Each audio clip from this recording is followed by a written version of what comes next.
ప్రశాంత్ కిషోర్ బీహార్ రాజకీయాలకు సంబంధించి person to watch అని చెప్పారు. అతన్ని చూడండి, అతను ఏదో చేయబోతున్నాడు, యూత్ని అట్రాక్ట్ చేస్తున్నాడు, పాదయాత్ర చేశాడు, భారీగా జనాలు వచ్చారన్నారు. కానీ డక్లో ఉన్నారంటే జీరోలో ఉన్నారు. సో ప్రశాంత్ కిషోర్కి సంబంధించిన ఆ పార్టీకి సంబంధించి కానీ ఎక్కడ పొరపాటు జరిగింది, ఎక్కడ పబ్లిక్కి వాళ్ళు కనెక్ట్ కాలేదు? సార్, దీనిలో రెండు విషయాలండి. మొట్టమొదటిది, ప్రశాంత్ కిషోర్ ఇంతకాలము వ్యూహకర్తగా రాజకీయ పార్టీలకు ఆయన సహాయం చేశారు, కన్సల్టెన్సీ పని చేశారు. అంటే శ్రీ చైతన్య నారాయణ లాంటి కార్పొరేట్ స్కూళ్ళు ఏవైతే ఉంటాయో అవి ఆల్రెడీ 80% వచ్చే విద్యార్థికి 90% ఓట్లు తెప్పించగలవు. 30 మార్కులు మాత్రమే వచ్చేటటువంటి వాడికి 40 మార్కులు తెప్పించగలవు, అంతకు మించి చేయలేవు. ప్రశాంత్ కిషోర్ ఈ అదనపు 10 మార్కులు ఇచ్చేటటువంటి కార్పొరేట్ స్కూల్ లాంటి వాడు. పర్యవసానంగా బీజేపీకి ఆల్రెడీ అనుకూలత ఉన్న చోట ఆయన బీజేపీకి ఉపయోగించాడు. నితీష్ కుమార్కి ఆల్రెడీ అనుకూలత ఉన్న చోట ఆయన నితీష్ కుమార్కి, మమతా బెనర్జీకి ఉన్న చోట మమతకి, ఆంధ్రలో కూడాను ఎవరికైతే బలం ఉందని భావించారో వాళ్ళకి హెల్ప్ చేశారు.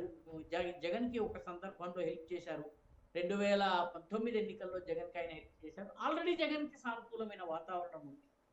కాబట్టి నితీష్ కుమార్ బేసిక్గా ఒక సంస్థాగత పటిష్టత, ఒక ఇష్యూ, రాజకీయ సమర్థమైన ఆకర్షణీయమైన రాజకీయ నాయకత్వం ఉన్న పార్టీలకు ఒక అదనపు వాల్యూ అడిషన్ చేసేటటువంటి పనే చేశారు తప్ప ఆయన స్వయంగా రాజకీయాలు చేయలేదు. కాబట్టి ఆయన స్వయంగా రంగంలో దిగేటప్పటికీ ఏం జరగాలో అదే జరిగింది. రెండవది, బీహార్లో ఆయన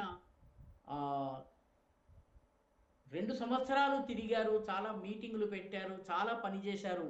కానీ ఆయన మొత్తం క్యాంపెయిన్ కనుక మీరు పరిశీలిస్తే ఆయన క్యాంపెయిన్ అధికారంలో ఉన్నటువంటి నితీష్ కుమార్ మీద తక్కువ, ఆర్జేడీ మీద ఎక్కువ.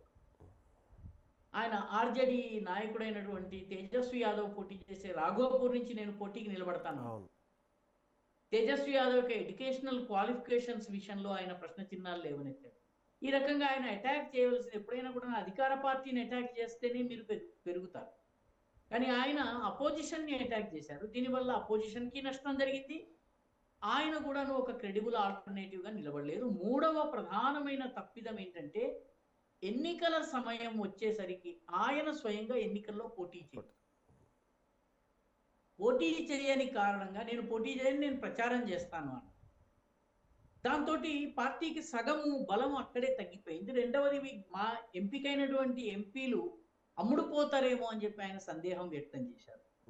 అంటే తన ఎంపీల మీద, తాను టికెట్ ఇచ్చిన వాళ్ళ మీద తనకే నమ్మకం లేదు అన్నటువంటి విషయం బయటపడింది. దీంతో ఓవరాల్గా ఆయన గేమ్ అక్కడే ఒక రకంగా సమాప్తం అయిపోయింది.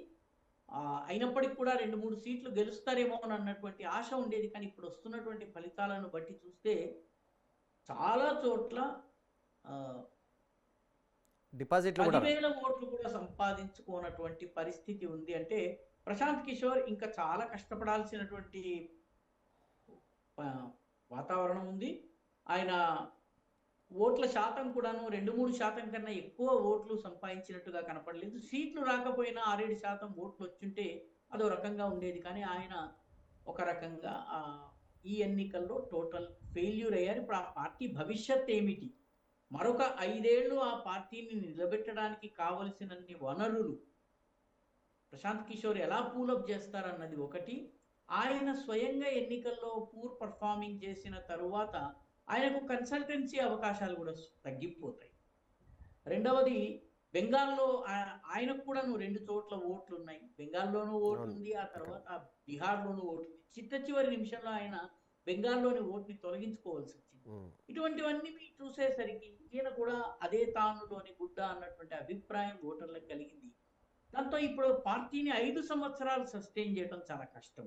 ఈ ఎన్నికల తరువాత 3 రాజకీయ పార్టీలను సస్టైన్ చేయడం కష్టమవుతుంది. మొట్టమొదటిది జన్సురాజ్ పార్టీ. 5 సంవత్సరాలు ఆ పార్టీ ఒక కార్యక్రమాన్ని తీసుకుని ప్రజల్లోకి వెళ్ళి పనిచేసి పాదయాత్రలు ఇవన్నీ చేయటం అనేది ప్రస్తుతం 5 ఏళ్ళు చేయగలరా అన్నది ఒక పెద్ద ప్రశ్న.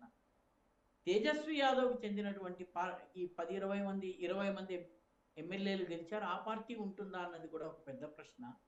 మూడవది నితీష్ కుమార్ పార్టీకి కూడా గతంతో పోలిస్తే ఈసారి ఆ, ఒక రకంగా ఆయనని చక్రబంధంలో ఇరికించినట్లయింది. ఎందుకంటే నితీష్ కుమార్కి 84, 85 ఎమ్మెల్యేలు వచ్చినప్పటికీ కూడా ఇదివరకులాగా బీజేపీ మీద కోపం వస్తే ఆర్జేడీతో కలిసేటటువంటి వాతావరణం లేదు. ఆయనకి 84, 85 ఉన్నాయి. అవును. ఆర్జేడీకి 20, 22 ఉన్నాయి. కాబట్టి ఈ రెండు కలిపినా కూడా 105, 110 సీట్లు మాత్రమే అవుతాయి. బీహార్లో అధికారం రావాలంటే 122 సీట్లు కావాలి. కాబట్టి గతంలో లాగా 2 ఏళ్ళు కాగానే పార్టీలు కూటమి మార్చేయటం అది నితీష్ కుమార్ కూడా సాధ్యం కాదు. నితీష్ కుమార్ యొక్క ఆపరేటింగ్ స్పేస్, ఎల్బో స్పేస్ తగ్గే కొద్దీ ఆయన పార్టీలో ఉన్నటువంటి ఎమ్మెల్యేలు వాళ్ళు కూడాను వచ్చే ఎన్నికలకి నితీష్ కుమార్ ఉంటారా లేదా అని తెలియనప్పుడు ఆ పార్టీ భవిష్యత్తు కూడా ఏమిటి? ఈసారి 80 సీట్లు రావచ్చును, కానీ 5 ఇయర్స్ డౌన్ ద లైన్ ఆ పార్టీ పరిస్థితి ఏమిటన్నటువంటి ప్రశ్న చిహ్నాలు కూడా ఉన్నాయి. కాబట్టి ఈ 3 పార్టీలకు ఒక రకంగా 3 రకాల వార్నింగ్ బెల్స్ని మోగించినట్టుగా మనం భావించవచ్చును. ఈసారి ఓటరు ఆ రకమైనటువంటి తీర్పునిచ్చారు.